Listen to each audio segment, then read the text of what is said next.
So today is drenching day, or this morning is drenching morning.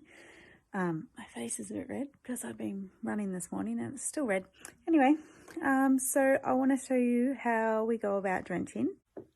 So we got the results back from what our camels have in parasites. And also on the sideline, we've sort of converted what we will be drenching them with according to the results that the camels came back with. So yeah, we're looking at Q-drench here, which is this stuff. Turn it around. It's actually sheep drench, which is really interesting. And then we've got this big syringe-like thing to get it into them. The thing to always remember is do not drench your camel unless you know exactly what worms they have. Now, the old school thought was, and we used to recommend this, we do not recommend it anymore, is that you just drench them regularly, twice a year, 3 times a year, or whatever, once a month. But now we do not recommend that. The message is very, very clear from camel vets and all that sort of stuff, is that you've got to know what parasites they have. Otherwise, you're basically probably flushing money literally down their gob because you don't know what parasites they have. So how do you know that that's working? We've seen a lot of camels struggle with their health, like students, camels struggle with their health because of not proper worming procedures. So in our Camel Husbandry ebook, our newest version, version 2, we actually have a parasite control program listed out in there and what to do. So if you've got the ebook and you haven't updated it, let us know. We can send you the link. If you don't have the ebook, you can go and get it over at our website at the Camel Shop. So yeah, here we go for drenching. What fun!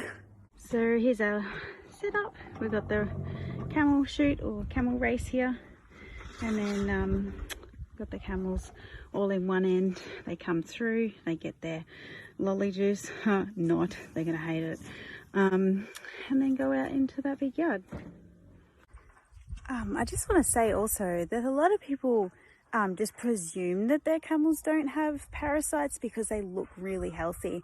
Now I want to show you our camels, and they look really healthy. In fact, they've put on weight, but that doesn't mean they have parasites, obviously. So let me flip the camera. So this girl here, she's got a nice load of weight on her, looks really good, solid poos down there. All these guys, she's overweight, ignore her. Sorry, love. I mean, you're beautiful. You know, she was looking good. Tanika, even, it took ages to get weight on her, but then we finally were able to, because once they lose weight, it's really hard to get it back on. You know, everyone's looking really good. We've got some old fellas over there with dumped hips. Yeah, so the only way to know if your camel actually has parasites is to get them tested. It's really simple. And, you know, once you know what they have, then you know what to drench them with as well, which means you're helping them feel better, you're helping them be more resourceful with their hump reserve, and everything just flows from there. So don't worm unless you know what to worm them. Like I said, that info is in our Camel Husbandry book. If you've already got it and you haven't seen our version 2 yet, let us know, because we have been giving it out again. Otherwise, go to our shop at camelconnection.com and you can see the book there. Lovely. You're not going to like this, I don't think. I've heard it doesn't taste very good.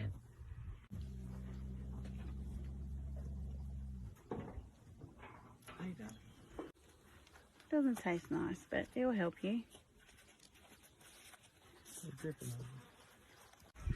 Now, nobody said this stuff tasted great for them. Jack was kind of reaching as he was getting it. Doesn't taste nice at all. It smells a bit chemically, but hopefully it'll fix them up. So here's our results. As you can see, one camel here, Yuko, he had 0 counts of any of those parasites, so he doesn't get drenched. Now this poor fella Jasper that we're about to deworm, look how high his count is. Now let me just say something interesting about him, that he has actually osteo-dystrophy, which is a disease very common in camels. So no doubt his immune system's compromised, so it's kind of expected that he'd have a higher count. So this is Jasper. As you can see, he's got these common osteo-dystrophy lumps on the side of his face. See, Oh, here, look at this. See those lumps there on the side of his face? And which means he can't breathe through his nose properly, so that's why he's like this with his teeth. And yeah, they just don't put weight on with osteodystrophy. As you can see, he's very skinny. Basically on his last days, very young camel. Osteodystrophy is not a disease. It's not a catchable disease. It's actually through nourishment mainly, possibly genetics. No one's really done some studies on it with camels, so it's really hard to know. But what we do know is that under the guidance of Margie Bell, camel vet, you know, there are some nutritional stuff you can do to help support them, but ultimately they will end up suffocating because of those growths in their nose. So it's not a good fortune to have. We're very experienced with it. Unfortunately, we got a really bad batch of camels through some sources we won't mention. Yeah, we went last year, I think we put down 8. Yeah. It's pretty bad. It's heart-wrenching. So, but we're going to worm him anyway, and we'll send the test samples back to the vet and see if it has helped him in any way. He might be able to put a bit of weight on to end his life. The funny part is that, like, he's actually happy with himself. Yeah, I was just about to show his tail. Like, you know, he's wagging his tail. He's quite fine in himself. It's just that this will eventually take over and he'll just die. Yeah. One day you'll see him in the paddock, and then you might see him an hour later, you know, a bit weak, and then the next day he won't. But he's wagging his tail. So, like, you know, he's caught our hearts, that's for sure. Yeah. But you know, it's sort of like, as a camel owner, do you let them, you know, slowly suffocate and end their life if they're happy just like this? He's wagging his tail, he keeps to himself, he doesn't go with the herd because he doesn't want to be chased. Or, you know, do you end it quicker? It's like, you really got to be in tune with the animal, and no one can make that decision for you except for the camel owner. He's so sweet, little Jasper. Okay. Yeah, I personally think that while he's happy, and, you know, the others leave him alone. They do. On the whole, you know, and we make sure that, you know, he's still within eyesight of the herd, and so he might be in a different paddock, you know, but they're still sort of together. He's still got his friends, and the girls really do try to mother him. I saw Tanika the other night sitting right next to him in a very loving manner. And so, you know, like, yeah, as Sarah said, when do you make that decision, or do you make that decision? Just allow nature to take its course. And it can only be made by the camel owners, like, and through advice of the vet. And even the vet said to us, only you guys can make that decision. Yeah. Which, yeah. Myself, while he's happy here and he's got his tail his wag, friends, you know. Yeah. And he's doing, I mean, he's eating quite well. It's just that he can't. And he's just so tiny.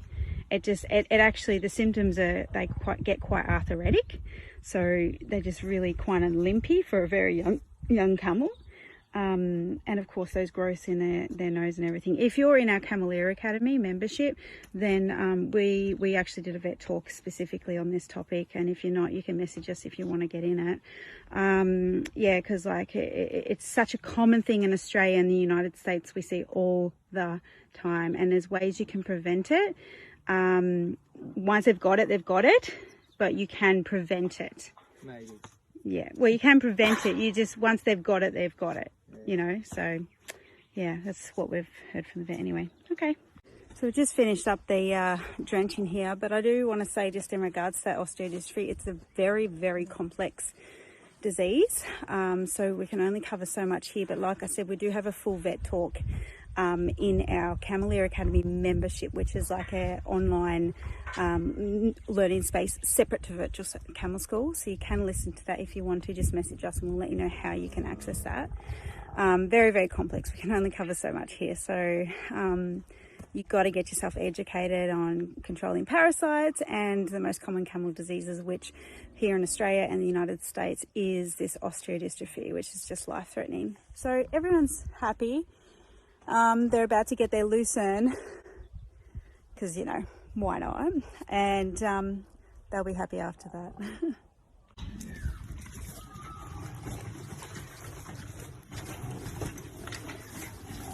Okay, here we go. Loosen. Camel's favourite thing, lucerne. Full of protein. They need protein to keep themselves happy. Full of vitamin B if it's fresh lucerne hay. So good. Also, side note, we normally feed them off the ground, but we just weren't prepared enough, so excuse that. But normally they eat out of tubs and things like that to, you know, reduce any parasitic issues. So I recommend that too. We were lazy today, we didn't pack the tubs in, so not perfect. Here's Jesper with his happy tail, having his lucerne. Gorgeous boy. Supervisor. And the supervisors. Scotty. Yeah, you're a supervisor too? Yes, you are. You're a supervisor. You're a supervisor. You're a supervisor. You're a supervisor.